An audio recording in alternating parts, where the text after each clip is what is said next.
Au moment du diagnostic, toute personne atteinte du syndrome de Williams-Seberen doit bénéficier d'une prise en charge pluridisciplinaire. Il est donc recommandé de réaliser un examen clinique complet, comprenant un examen général, une auscultation cardiaque, la mesure de la tension artérielle, une évaluation de la croissance et du développement global. Un bilan cardiovasculaire par un cardiologue spécialiste des cardiopathies congénitales. Pour les enfants, il est recommandé que ce soit un cardiopédiatre. Un bilan ophtalmologique à la recherche de troubles de la réfraction, comme par exemple une myopie, une hypermétropie ou un astigmatisme ou d'un strabisme. Un bilan sanguin et urinaire, incluant le dosage du calcium dans le sang et dans les urines. En cas d'hypercalcémie ou d'hypercalciurie, une consultation spécialisée de néphrologie pédiatrique est indiquée, car si besoin, l'administration de vitamine D peut être déconseillée.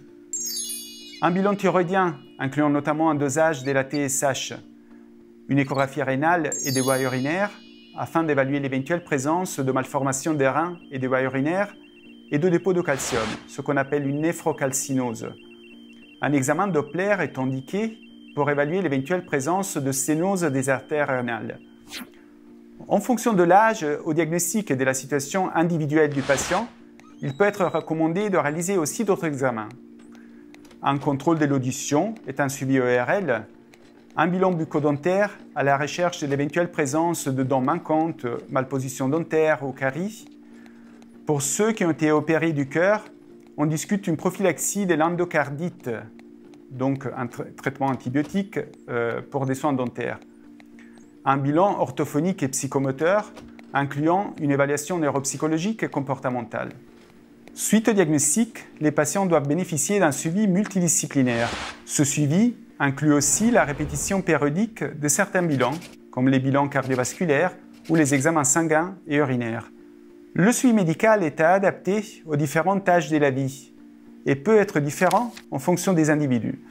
Selon les recommandations du protocole national de diagnostic et de soins, en libre accès sur le site de la HAS, la Haute Autorité de Santé.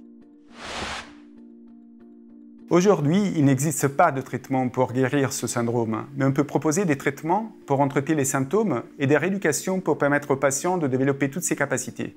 L'accompagnement global peut débuter dès l'enfance, soit dans des structures de prise en charge médico-sociale, comme les centres d'action médico-sociale précoce jusqu'à l'âge de 6 ans, puis dans des services d'éducation spéciale et de soins à domicile ou des services d'accompagnement à la vie sociale, ou encore à l'âge adulte dans des services d'accompagnement médico-social pour adultes handicapés. Le suivi peut également être réalisé en libéral, soit dans l'attente d'une prise en charge en structure médico-sociale, soit si les parents y sont plus favorables. Concernant la prise en charge de rééducation, l'orthophonie peut aider à l'apprentissage du langage, la psychomotricité peut permettre d'améliorer le développement moteur et la rééducation des troubles visuospatiaux. La kinésithérapie peut permettre de favoriser l'acquisition de la position assise et de la marche et d'agir contre l'installation de raideurs articulaires. L'ergothérapie peut aider à l'apprentissage des tâches de la vie quotidienne, comme s'habiller, manipuler des objets. La psychothérapie peut aider la personne à exprimer son ressenti et maîtriser ses sentiments. La fiche Focus Handicap d'Orphanet peut être utile pour les accompagnants pour mieux comprendre le syndrome, ses retentissements et l'accompagnement à mettre en place.